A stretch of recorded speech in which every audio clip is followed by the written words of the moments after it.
Tadi kita sudah belajar bahwa perjanjian lama adalah gambaran dari Yesus Kristus, dan saat ini kita belajar perjanjian lama menggambarkan gaya hidup orang Kristen. Perjanjian lama menggambarkan gaya hidup orang Kristen.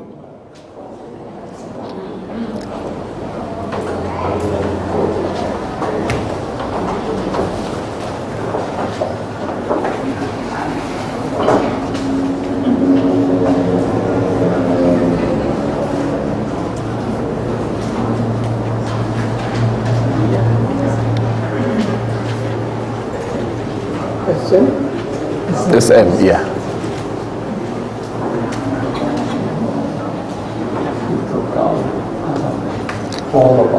Ya, tahun 4000 sebelum Masehi. Kejatuhan Adam.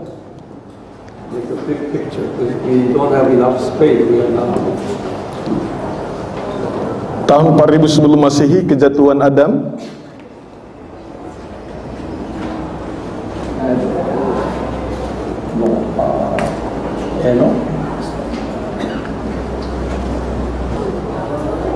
Henok tahun 3500 sebelum Masehi. Kemudian Nuh tahun 3000. Air bah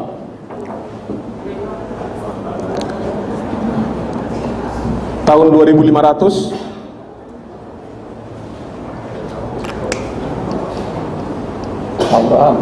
Abraham tahun 2000.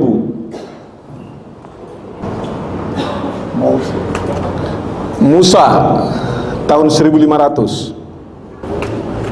Daud tahun 1000. Daniel tahun 500 sebelum Masehi.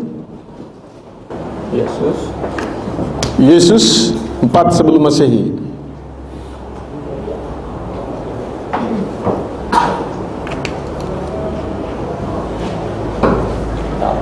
Try to memorize these numbers and names like this. Ya, usahakan untuk menghafal nama-nama tokoh-tokoh Alkitab dan juga tahun-tahun. Yeah, this is a basic information. Ya, ini adalah informasi dasar. This 4000 is called Old Testament. Ya, masa 4000 tahun ini disebut perjanjian lama. Masa 4000 tahun ini disebut perjanjian lama.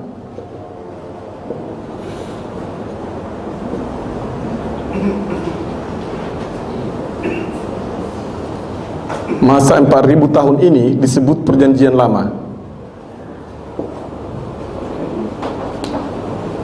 Number 2. Dua. In this period, there are two kinds of spirit dwell. Iya, pada masa ini ada dua jenis roh. Two kinds of spirit dwells. Pada masa ini ada dua jenis roh. The Holy Spirit and evil spirit. Yang pertama Roh Kudus dan yang kedua roh jahat. Yang pertama Roh Kudus, yang kedua roh jahat. Okay, now number 3. Tiga. There are two kinds of people living. Ada juga dua jenis manusia tinggal di bumi ini. Dua jenis manusia tinggal di bumi ini.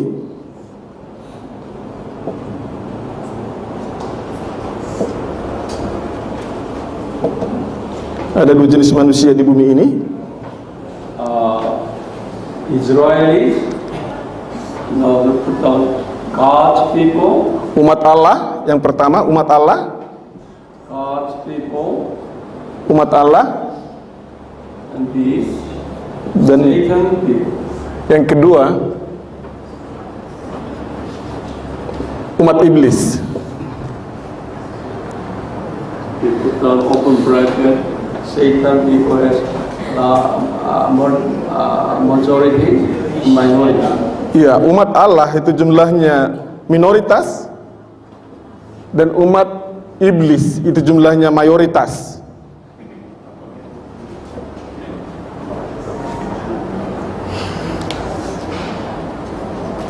And the spirit is a Holy Spirit and evil spirit. Okay? And Holy Spirit stronger, evil spirit weaker. Iya. Ada dua jenis roh ini, Roh Kudus itu lebih kuat, roh jahat lebih lemah. Three kinds of God's people. Iya. Tiga jenis umat Allah. Ada tiga jenis umat Allah.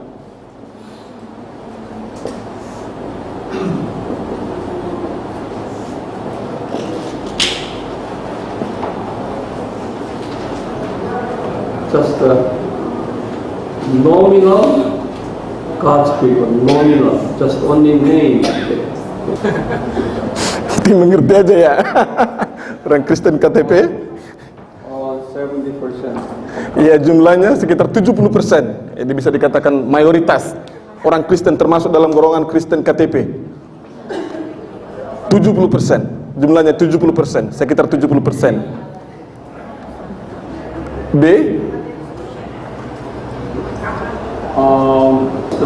Above ordinal God's people. Iya, orang Kristen yang tingkatannya sedikit di atas Kristen KTP. Orang Kristen suam-suam? Orang Kristen suam-suam kuku? Just say above. Iya, pokoknya sedikit tingkatannya di atas orang Kristen KTP. One step above. Iya, setingkat di atas orang Kristen KTP. Orang Kristen suam-suam kuku. Kristen umat-umatan. Kristen umat-umatan. Special God's people. Kristen sejati. Yang ketiga, C. Kristen sejati.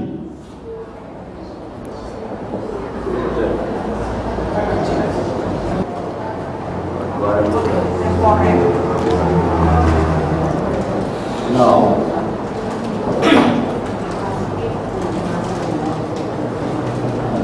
you can see in the office one, it's a shadow. It's God's children. It's a minority. Now, God picked up Israel people. So it's Israel. Ya, kita bisa melihat di dalam perjanjian lama, umat Allah yaitu Israel jumlahnya sedikit dibanding dengan bangsa-bangsa lain. Israel people. Iya, umat Israel jumlahnya sedikit. And also, Israel and Arabs.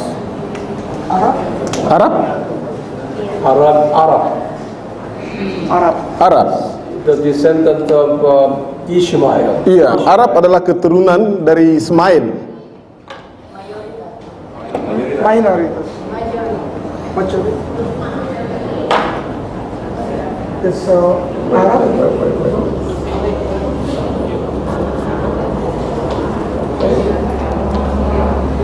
Israel people and Arab.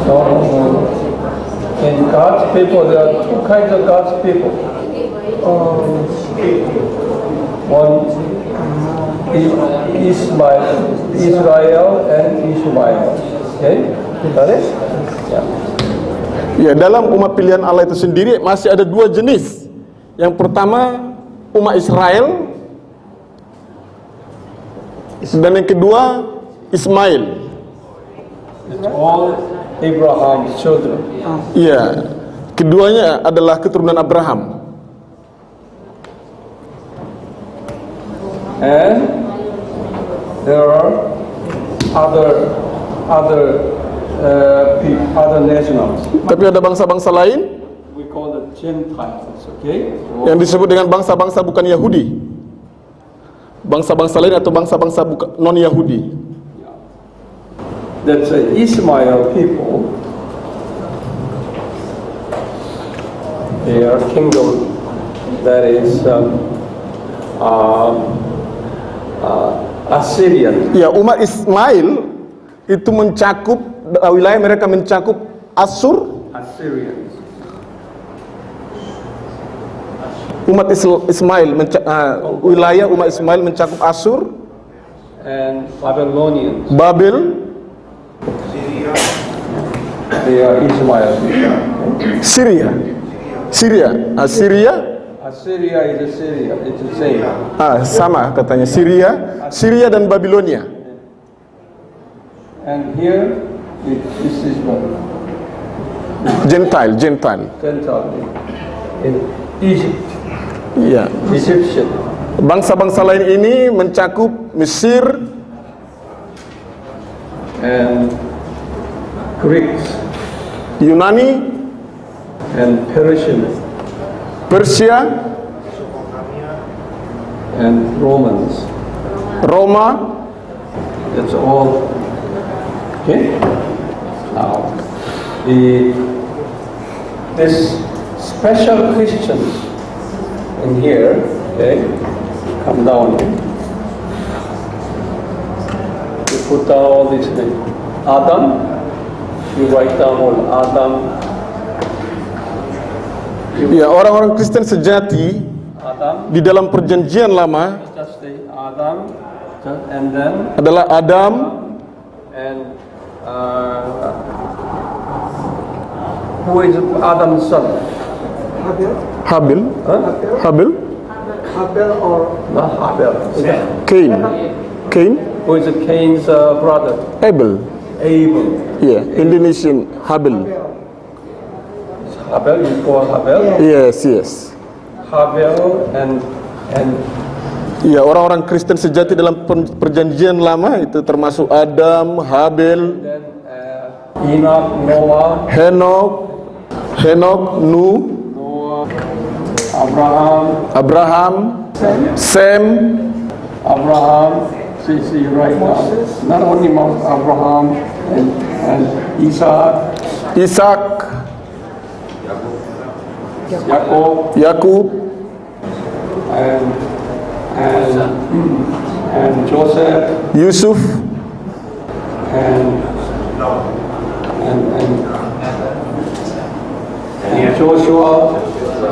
Joshua, Caleb,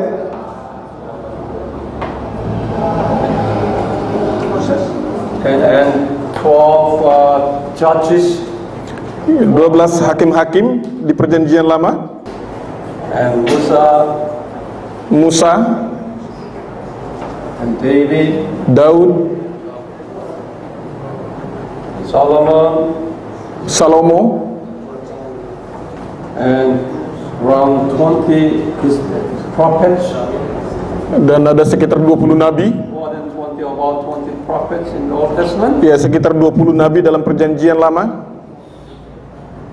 and Daniel also is a prophet. Ya, juga mencakup Daniel. Daniel juga termasuk nabi dalam perjanjian lama. All these are the special people. Iya, semua orang ini termasuk dalam orang-orang Kristen sejati. Even among the God's children during the 12,000 years here, not all God's children are special. Iya, kita melihat bahkan di antara umat Allah sepanjang 4.000 tahun di dunia ini, tidak semua orang-orang Kristen atau umat Allah yang sejati. Majority of God's children here, and above them, he is very special. Ya, Three parts. kita bisa melihat, bisa dibagi dalam 3 kategori atau 3 jenis. Yang pertama, orang Kristen KTP itu jumlahnya sekitar 70% atau mayoritas.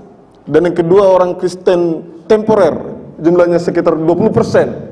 Dan orang-orang Kristen sejati atau orang-orang Kristen yang setia atau sungguh-sungguh mengasihi Tuhan itu jumlahnya hanya sekitar 10%, sangat sedikit. This is a shadow of New Testament Iya. Christians. Ini juga merupakan gambaran dari orang-orang Kristen di perjanjian baru. Now, here, look at this is a shadow, okay, of the Old Testament here, that when New Testament time comes, okay, it will be the same pattern. Iya. Ya, jadi perjanjian lama ini adalah gambaran dari perjanjian baru ini adalah gambaran dari gaya hidup orang Kristen di perjanjian baru. Jadi ketika ini juga akan ada di dalam perjanjian baru. In the New Testament time, see here, New Testament member.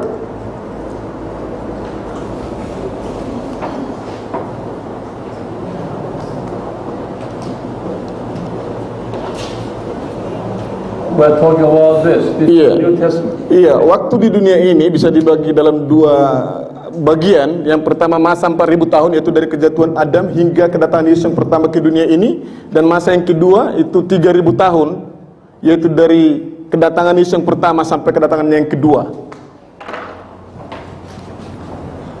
In order to show us a New Testament Christian life, okay, God showed us shadow first.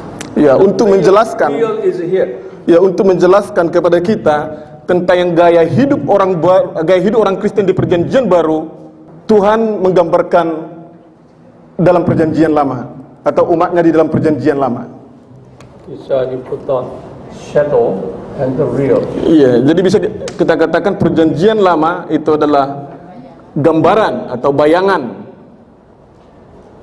dan perjanjian baru itu adalah kenyataan.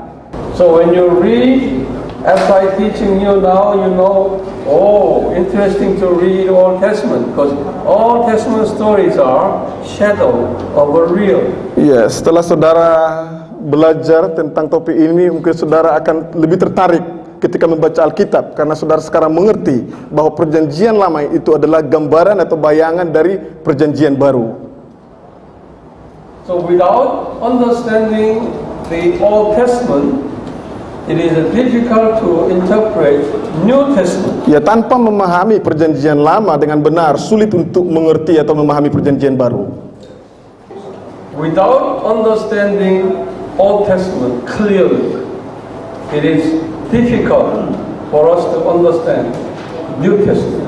Ya, tanpa mengerti dengan jelas perjanjian lama, sulit bagi kita untuk mengerti perjanjian baru.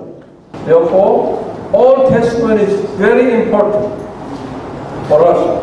Ya, karena itu sangat penting bagi kita untuk mengerti perjanjian lama. Clear understanding Old Testament is very important. Ya, untuk memahami dengan jelas perjanjian lama itu sangat penting.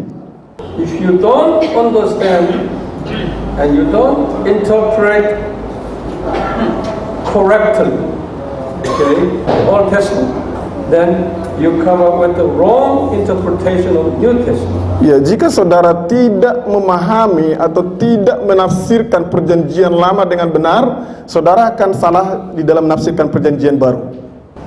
That's why Old Testament has 39 books compared to 27 books.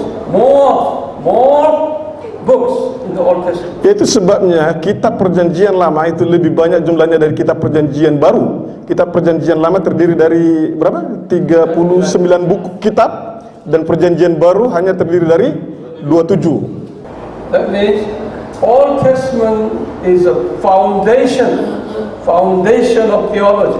Itu menunjukkan bahwa perjanjian lama adalah pondasi dari teologi. Foundation, very strong and wide, deep foundation. That's why it has more books. Okay. On that, only 27, books there. So more deeper, wider foundation. Iya, pondasi itu sangat penting. Perlu pondasi yang kuat, perlu pondasi yang dalam, perlu pondasi yang kokoh. Dan pondasi ini, perjanjian lama itu adalah pondasi supaya bisa mengerti perjanjian baru. Over here, Jesus spent 4,000 years for foundation. Okay, 3,000, only less year for real. Ya, jadi kita bisa melihat di sini juga Yesus menghabiskan waktu selama 4.000 tahun untuk mendirikan pondasi perjanjian lama, dan hanya 3.000 tahun di dalam perjanjian baru. Some people are not writing. Ya, Why you are not writing? catat Bapak Ibu Saudara. tell them. Iya, mari catat Bapak Ibu Saudara semua informasi yang disampaikan Bapak ini. For 7,000 years training period, okay, God allocated foundation period more. Ya, jadi kita bisa melihat dari 7.000 tahun masa di dunia ini, Yesus Kristus menghabiskan 4.000 tahun untuk mendirikan pondasi. Therefore, you Christian, you have to build solid foundation, biblical foundation. Otherwise, you cannot build good building. Iya, karena itu sebagai orang-orang Kristen, saudara harus membangun pondasi yang kokoh supaya bisa membangun gedung yang kokoh, yang kuat. The people will not like building the solid foundation, like our seminar. We are now building up solid foundation with the Word of God. Not many people are coming to join this kind of seminar. Okay? Iya, banyak orang-orang Kristen tidak suka membangun pondasi iman yang kokoh seperti seminar yang kita adakan saat ini. Sebenarnya saat ini kita sedang membangun pondasi kekristenan yang kokoh, tetapi banyak orang tidak suka datang ke seminar seperti ini. Anything relating to your enjoyment, feeling your needs, physical needs, whatever, blessings, then big group people coming, big seminar. Iya, tetapi 1,000, 10,000, 5,000, 10,000 people join. Iya, tetapi ketika itu berkaitan dengan hal-hal yang berkaitan dengan berkat atau kesuksesan hidup, banyak orang-orang Kristen akan datang ke kebangunan rohani seperti itu. Why? Kenapa? That's a biblical. Ya, ini Alkitabiah jawabannya. You will see here. Ya, saudara bisa melihat Those contoh ini. people here, 70% of God's children, they don't want to build good foundation. Iya, mayoritas umat Tuhan tidak ingin untuk membangun pondasi iman yang kokoh. They don't know much about the Old Testament. Mereka tidak tahu banyak tentang perjanjian lama. All they need is hallelujah, hallelujah, hallelujah. Iya, yang mereka butuhkan, yang mereka hanya bisa lakukan adalah mengatakan haleluya. And just miracles and all these prophecies, all these things. Dan mereka hanya suka dengan mujizat, nubuatan. Because this kingdom of God in the New Testament Christians, more than majority, 70% of people belong to these baby Christians. Iya, karena kita melihat dalam kerajaan Allah, sebagian besar umat Kristen termasuk dalam kategori mayoritas atau orang Kristen KTP. So only this second group and third group people coming to our seminar who will help you to building foundation. Iya, hanya sedikit jumlah orang-orang Kristen seperti jenis yang kedua B, orang Kristen kontemporer dan orang Kristen yang sejati yang datang ke seminar kita saat ini, seperti orang-orang yang datang ke seminar kita saat ini yang benar-benar mau membangun pondasi iman yang kokoh. But even among you, some of you belong to number 2, some of you belong to number 3. Bahkan di antara saudara yang hadir pada seminar ini, sebagian termasuk dalam kategori Kristen kontemporer, sebagian termasuk dalam Kristen sejati.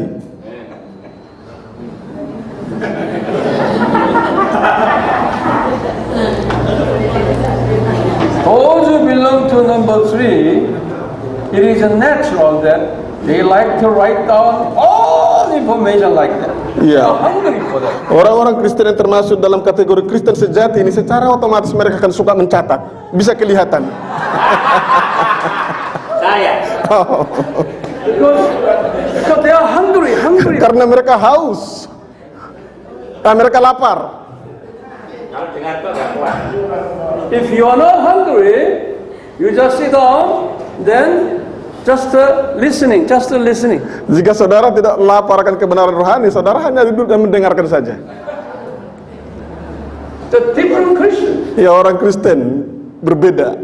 Orang Kristen berbeda. KTP. Those who belong to here right after seminar, they will go out and teach, and teach, and teach, teach. Iya, orang-orang Kristen termasuk dalam Kristen sejati ini, setelah selesai seminar ini mereka akan pergi dan mengajarkan kepada orang lain apa yang mereka sudah dapat dalam seminar ini. When some of you after seminar just take the notebooks up corner there, forget all. Iya, tetapi orang-orang Kristen yang termasuk dalam kategori kontemporer ini, temporer, setelah selesai seminar ini mereka akan lempar, taruh bukunya satu tempat dan lupa. And they say, I attended the seminar, so you have a certificate. Ya, dan mereka mengatakan, oh saya sudah menghadiri seminar dan sudah dapat sertifikat. So you have more interest in receiving certificate. Jadi saudara lebih tertarik untuk mendapatkan sertifikat. These people, they don't care about certificate. Tapi orang-orang Kristen sejati ini mereka tidak peduli tentang sertifikat. But these people, they ask for certificate. Tetapi orang-orang Kristen kontemporer ini mereka hanya meminta sertifikat. To show people about. Untuk menunjukkan kepada orang lain bahwa mereka sudah dapat sertifikat. Okay. Now, you see that Abraham, come here.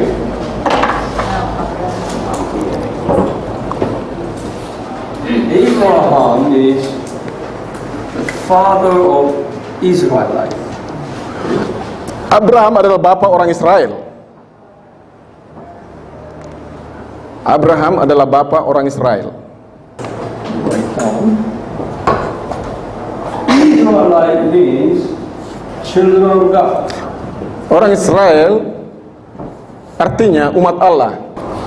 Number two, in the New Testament,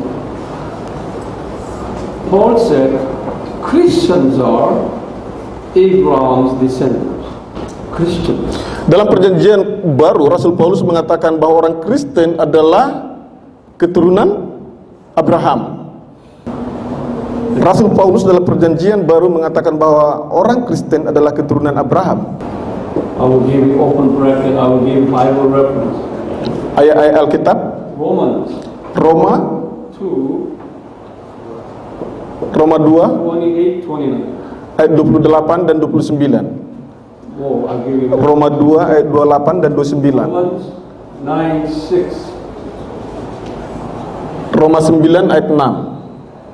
And Galatians Galatia 3:29. Galatia 3 ayat 29. Philippians 3:3. Filipi 3 ayat 3. That's all Paul's theology. All these Paul's theology. Iya, ini ayat yang disebut teologi Paulus. That New Testament Christians are Israelis. Yang menyatakan bahwa orang-orang Kristen di perjanjian baru adalah umat Israel. Umat Israel di perjanjian baru. Teologi Paulus yang menyatakan bahwa orang-orang Kristen adalah umat Israel di perjanjian baru. Here in Moses' time, here you put down, God gave him 10 commandments. Pada masa Musa, Allah memberikan kepadanya 10 perintah Allah. Allah memberikan kepada Musa 10 perintah. Allah memberikan kepada Musa 10 hukum atau 10 perintah. Open bracket. Don't go all the way. I need the space there. Yeah. Exodus. Keluaran Chapter 20, verses 3 to 17. Keluaran 20 ayat 3 sampai 17. Close that. Keluaran 20 ayat 3 sampai 17. And this 10 commandments, what is 10 commandments? Okay. There are 2 parts. Put the 2 parts. Ya, ada 2 bagian dalam 10 perintah ini. Part number 1. Yang pertama, You put down vertical commandment. You see, vertical. perintah vertikal. Yang pertama perintah vertikal. That's first and fourth commandment. Iya. Perintah yang pertama sampai keempat. This means vertical commandment means you obey the purpose of creation. Ya, inti dari perintah vertikal ini adalah menaati tujuan penciptaan. Inti dari perintah vertikal ini adalah taat pada tujuan penciptaan. You open bracket again. That means do not worship creatures. Ya, dengan kata lain, jangan menyembah ciptaan lain. Do not worship creatures. Only worship Trinidad Allah. Ya, tetapi hanya menyembah Tuhan saja. Jangan menyembah Allah lain selain Allah Trinitas.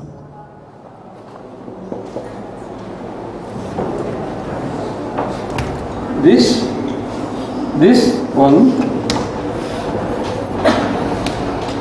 only this commandment was given to Israelis, not the Gentiles. Iya, perintah ini ditujukan kepada umat Israel, bukan non-Israel atau bangsa-bangsa lain. Perintah ini ditujukan kepada umat Israel, bukan kepada bangsa-bangsa lain. In other words, Gentile people worshiping idols. Dengan kata lain, bangsa-bangsa lain mereka menyembah berhala.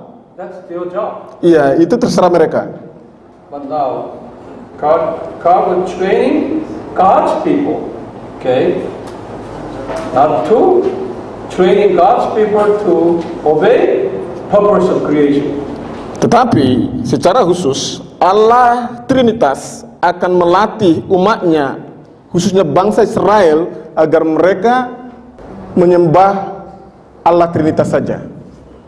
The Ten Commandments is not for everyone. It's for God's people. Jadi 10 perintah Tuhan itu ditujukan secara khusus kepada umat Tuhan atau Israel, bukan kepada bangsa-bangsa lain. And later,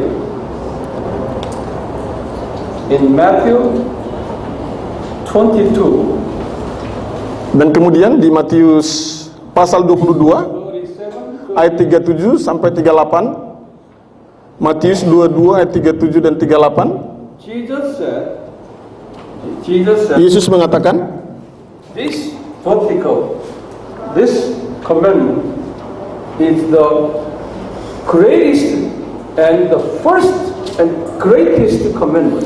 He said, ya, Yesus mengatakan dalam you open your Bible. You open your Bible. Mari kita buka Alkitab kita ke Matius pasal 22 ayat 37 dan 38. Matius 22 ayat 37 dan 38. Jawab Yesus kepadanya, kasihilah Tuhan Allahmu dengan segenap hatimu dan dengan segenap jiwamu dan dengan segenap akal budimu. Itulah hukum yang terutama dan yang pertama. Ya, sampai 38 aja. What he says? Dan yang pertama. Yeah, that's the most big, most important commandment. Yesus menyatakan bahwa mengasihi Allah Trinitas adalah haruslah yang terutama dan yang pertama. Why? Mengapa? Because that is the purpose of creation. Karena inilah tujuan penciptaan. Karena inilah tujuan dari penciptaan. Then he said, the second commandment. Dan setelah itu Yesus mengatakan, Second commandment, horizontal commandment. ya, perintah yang kedua yaitu yang disebut dengan perintah horizontal. Yeah, horizontal. That means you Christians, God's children, you love each other. Artinya umat Allah Trinitas atau orang-orang Kristen harus mengasihi satu sama lain. Only among the Christians. Ini berbicara dalam ruang lingkup Kristen. That is number 5 to 10 right now. Iya. Butir yang kelima sampai ke 10 dalam 10 perintah Allah. Jesus said in Matthew 22:39, see, Matthew 22:39, he said that is the second commandment, the second, not the first. Iya. You read it. Yesus mengatakan dalam ayat 39, dan hukum yang kedua yang sama dengan itu ialah, kasihilah sesamamu manusia seperti dirimu sendiri. You have the second there? Iya, hukum yang kedua. Yesus mengatakan hukum yang kedua. Hukum yang kedua adalah mengasihi sesama manusia seperti diri sendiri. So which one comes first? Mana yang duluan? Mengasihi Allah atau mengasihi manusia? Allah. Mengasihi Allah Trinitas. So which one is most important? Di antara kedua perintah ini, perintah mana yang paling penting? Iya, perintah yang pertama. Why? Kenapa? Tujuan penciptaan. The purpose of creation. This period is the training school. Purpose creation training school is this period. Iya, karena masa 7.000 tahun ini adalah masa pelatihan. Okay? In order to train us, okay? Over here, He allows two kinds of spirits in this period. Ya, untuk melatih kita tentang tujuan penciptaan, Allah Trinitas mengizinkan ada dua jenis roh di dunia ini. And two kinds of people. Dan dua jenis manusia. God's children and Satan's children. Umat Tuhan dan umat iblis. And they Satan's children more and more powerful. Dan jumlah umat iblis lebih banyak daripada umat Tuhan, dan mereka lebih berkuasa. And Satan's children takes all power and all money, everything. Dan umat iblis mereka mengambil kekuasaan, mengambil uang untuk diri mereka. So it is God's plan. Jadi ini merupakan rencana Allah. And God allowed these Satan's children gave persecution. Dan Tuhan mengizinkan umat iblis menganiaya umat Tuhan. The God's children, to us, this world is training school. Ya, bagi umat Tuhan, dunia ini adalah tempat pelatihan. Training what? Melatih untuk Okay. understand the In purpose. order to train us, Trinity God sent Son God this world. Iya, untuk melatih umat Tuhan memahami tujuan penciptaan, Allah Trinitas mengutus Yesus Kristus datang ke dunia ini. The Son God will die on the cross. Allah Anak akan mati di kayu salib. Then because of His death, we will go back to original place. Dan melalui pengorbanan Yesus Kristus kita akan kembali ke tempat semula, yaitu kekekalan. That is God's plan. Itulah rencana Tuhan. God's children will say, "Thank you, Jesus. Thank you, Jesus." Then God will take us back to paradise. Ya, umat Tuhan akan berkata kepada Yesus, terima kasih Yesus. Dan setelah itu umat Tuhan akan kembali kepada kekekalan. Then you will say, terima kasih, dan we will obey this. Ya, dan ketika kita mengerti tentang kasih Tuhan dan kita berkata kepada Tuhan terima kasih, kita juga akan belajar untuk menaati perintah ini.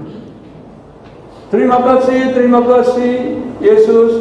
Now we understand why you came to this world and died on the cross. Iya, kita berkata kepada Tuhan, Tuhan terima kasih. Sekarang saya mengerti kenapa Engkau datang ke dunia ini dan mati di kayu salib. Now, terima kasih. Let me obey the first commandment. Iya, terima kasih Tuhan. Terima kasih untuk kasih-Mu, dan sekarang saya akan menaati perintah ini, yaitu mengasihi Tuhan dan mengasihi sesama manusia. But you see, during the Old Testament shadow here, God's children did not obey the purpose of creation. This 4,000. Iya, tetapi kita melihat di dalam perjanjian lama yang merupakan gambaran dari perjanjian baru, umat Tuhan tidak menaati tujuan penciptaan atau tidak menaati Tuhan. These number one God's children, Israelis, they did not worship, they did not obey commandments, Ten Iya. Commandments. Umat Tuhan, yaitu umat Israel di dalam kategori yang pertama ini, mereka tidak menyembah Tuhan, mereka menyembah berhala. And rather they worshipped other Gentile gods. Mereka menyembah berhala yang disembah oleh bangsa-bangsa lain. They worship their God and Gentile God together. Iya, umat Israel menyembah Tuhan dan pada saat yang sama juga menyembah berhala-berhala bangsa-bangsa di sekitar mereka. And this number two people were the same. Dan umat Tuhan, umat Israel yang jenis yang kedua ini juga sama.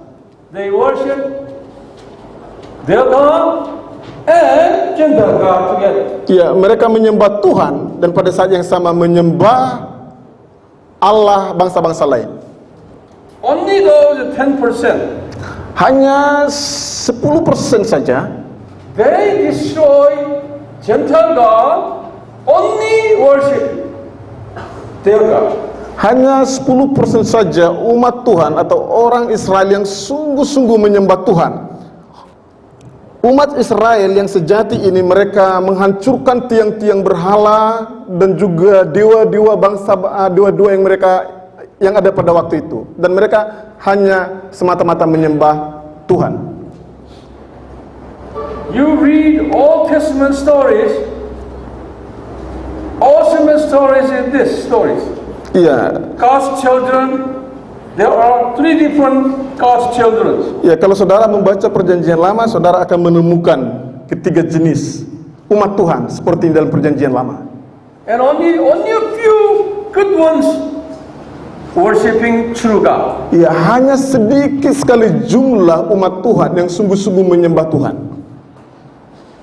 Why God showed us this example in the Old Testament? Mengapa Tuhan menunjukkan kepada kita tentang contoh dalam perjanjian lama ini? It is the shadow of New Testament Christian life. Iya, ini atau perjanjian lama ini adalah gambaran dari gaya hidup orang-orang Kristen perjanjian baru.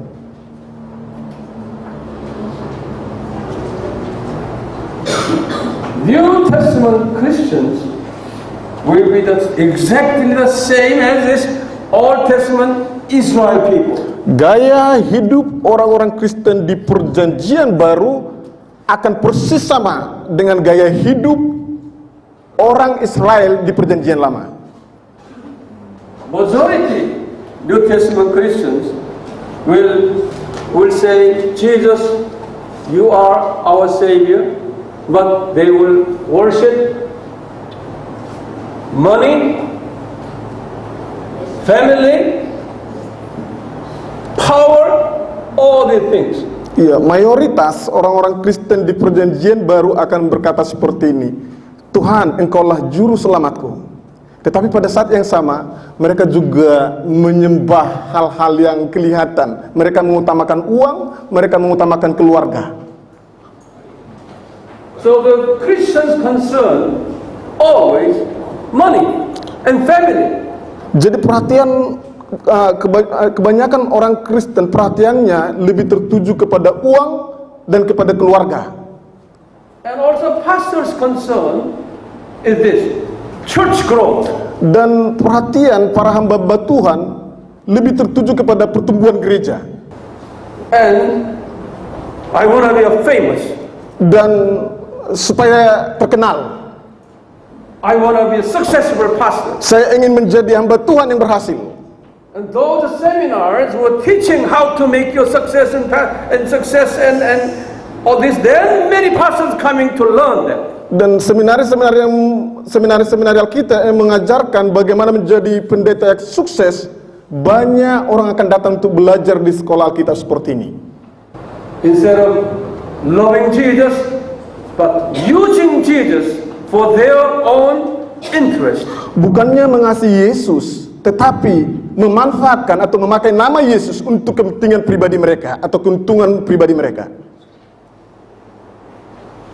And the people here, these people, the baby Christian, they know if you pastor has a big church, successful, famous, then he is really a disciple of Jesus. Iya, dan orang-orang Kristen, bayi rohani, ketika mereka melihat pendeta yang jemaatnya besar dan juga terkenal, mereka mengatakan, oh, dia adalah hamba Tuhan yang benar, dia adalah hamba Tuhan yang sejati. That is, even Muslim people consider, look at that pastor, he is a successful pastor, he is a real pastor. Bahkan orang-orang Muslim akan mengatakan, oh, lihat pendeta itu, dia adalah pendeta yang berhasil, dia adalah pendeta yang sukses. But it's not. Tetapi sebenarnya tidak. The big pastors, the church becomes his idol. Bagi pendeta-pendeta besar atau pendeta-pendeta yang terkenal, jemaat yang banyak menjadi berhala mereka. Jumlah jemaat menjadi berhala mereka. His name becomes his idol. Iya, nama mereka menjadi berhala mereka. His money becomes idol. Harta mereka menjadi berhala mereka. His power becomes his idol. Kuasa mereka menjadi berhala mereka. People would say, so-so pastor, they call instead of Jesus, so-so pastor, he is successful. Dan orang-orang akan mengatakan, oh, pendeta itu berhasil, oh, pendeta yang itu berhasil. Mereka bukan lagi tertuju kepada Yesus, tetapi kepada pendetanya. It has been around the world for 2,000 years up until now in the New Testament period. Ya, hal seperti ini telah berlangsung selama sekitar 2000 tahun di dalam perjanjian baru. That's why Roman Catholic Church got corrupted. Itu sebabnya gereja Katolik Roma rusak. They're building a big churches, big church, Mereka membangun gereja-gereja besar, gereja-gereja megah bringing a lot of money, yang mengumpulkan banyak uang. very famous, Mereka sangat terkenal exercising big power. dan mereka menjalankan kuasa yang besar. The Christians inside all dead. Tetapi orang-orang Kristen yang ada dalam gereja mati secara rohani. Even New Testament churches, Protestant churches, it's the same. Bahkan gereja-gereja di perjanjian baru, gereja-gereja Protestan juga sama. For you have to have spiritual discernment. Karena itu Bapak Ibu Saudara perlu memiliki ketajaman rohani. Spiritual discernment based on this. Who receives the glory? That's important. Iya. Ketajaman rohani atau roh yang membedakan yang dimaksud di sini adalah siapakah yang menerima kemuliaan. That's a very key. Who receives the glory? Iya, ini adalah intinya. Siapa yang menerima kemuliaan? It is human nature. It is human nature that if you become big and famous, then you should be careful.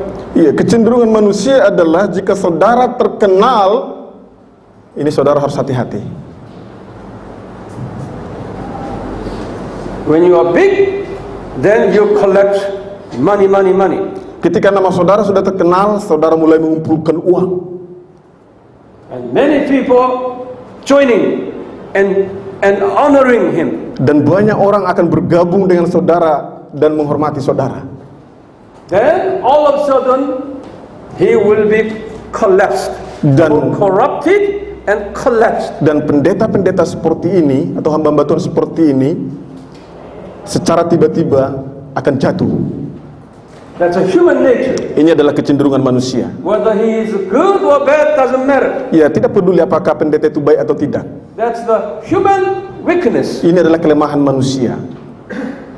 Therefore, our Lord Jesus, when he appointed 12 disciples, of Him. He did not promise them, you're going to build huge, big church. Karena itu ketika Tuhan kita Yesus Kristus memilih ke-12 muridnya, Ia tidak pernah menjanjikan kepada muridnya bahwa mereka akan punya pengikut yang besar.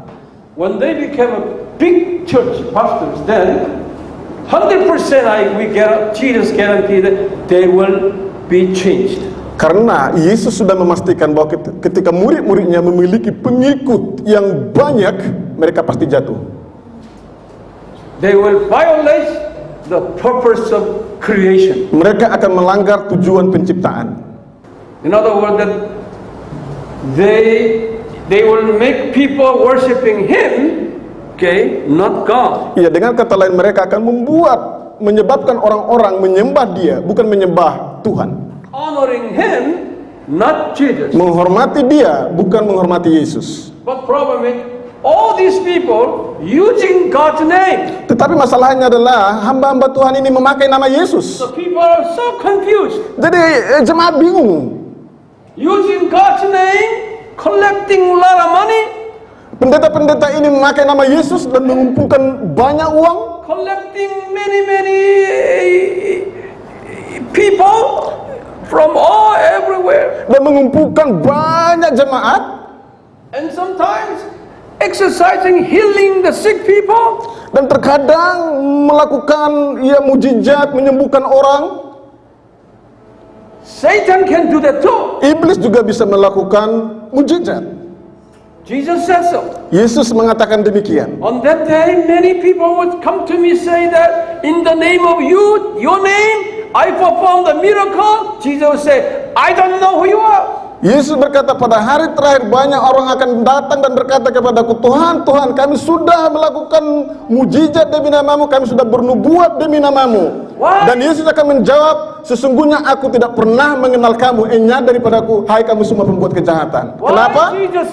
Kenapa Yesus mengatakan seperti ini? He told his disciples that there will be many false pastors who uses my name, okay, and performing miracles by the power of Satan, okay, and cheating many people. Yesus mengatakan kepada murid-muridnya bahwa akan ada banyak pendeta-pendeta palsu yang memakai nama Yesus melakukan mujizat-mujizat, tapi sebenarnya mereka bukan memakai kuasa Yesus, mereka sebenarnya memakai kuasa iblis. Why? Kenapa? Because they use name of Jesus and violating the purpose of creation. Karena mereka ini yaitu pendeta-pendeta dan yang tadi memakai nama Yesus, tetapi mereka sebenarnya melanggar tujuan penciptaan. We are here in this world to learn the purpose of creation, but now we ended up with violating the purpose of creation. Iya, tujuan kita ada di dunia ini adalah untuk belajar tentang tujuan penciptaan, tetapi masalahnya kita melanggar tujuan penciptaan. I have discovered there are quite a many so-called undesirable pastors in your country. Saya menemukan cukup banyak jumlah pendeta-pendeta yang undesirable, ungodly. Pendeta-pendeta yang tidak saleh di Indonesia. Not only Indonesia, bukan hanya di Indonesia, many in Africa, tetapi juga di negara lain seperti Afrika, many even in America, banyak di Amerika, in Korea, di Korea, in China, di Cina, in India, di India, all over the world. Iya, di seluruh dunia. Those who are successful pastors, you can see their lifestyle. Ya, saudara bisa melihat gaya hidup pendeta-pendeta yang berhasil. Baby Ben. You can see what kind of lifestyle they are doing. Ya, saudara bisa memperhatikan bagaimana gaya hidup hamba-hamba Tuhan itu. Having a big house. Iya, mereka punya rumah yang besar. Lot of money. Punya banyak uang. Very famous. Sangat terkenal. Big power. Punya kuasa yang besar. Otoritas yang besar. Very expensive cars. Mereka punya mobil yang sangat mewah. sending children to Europe and America, Ia mengirim anak-anak mereka ke sekolah di Amerika dan Eropa and collecting all kinds of doctorate degrees. dan mendapatkan gelar doktoral. That's a false prophet. Mereka adalah nabi-nabi palsu. Don't follow them. Jangan ikuti mereka.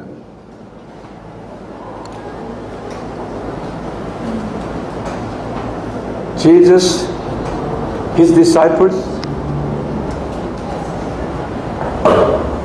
Peter, he was poor. Iya. Yesus dan murid-muridnya seperti itu, seperti Petrus, mereka miskin. James, Yakobus he was poor. juga miskin. Paul, Paulus, everybody used to be a business people, but Jesus took away money out of their pocket. iya, Paulus sebelumnya adalah orang yang terkenal dan juga punya posisi uang, tetapi Yesus mengambil semua dari diri Paulus. That's why Jesus told them that do not worship two gods, money and God. Itu sebabnya Yesus berkata jangan menyembah dua Tuhan, Tuhan dan Mammon atau uang. And he said to his disciples, you look at birds, you look at the lily in the valley.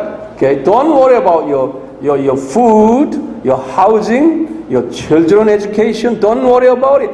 I will take care of them. Dan Yesus mengatakan kepada murid-muridnya, pandanglah burung-burung di udara dan bunga bakung di ladang, semua dipelihara oleh Bapa di surga. Karena itu aku berkata kepadamu, jangan khawatir akan hidupmu.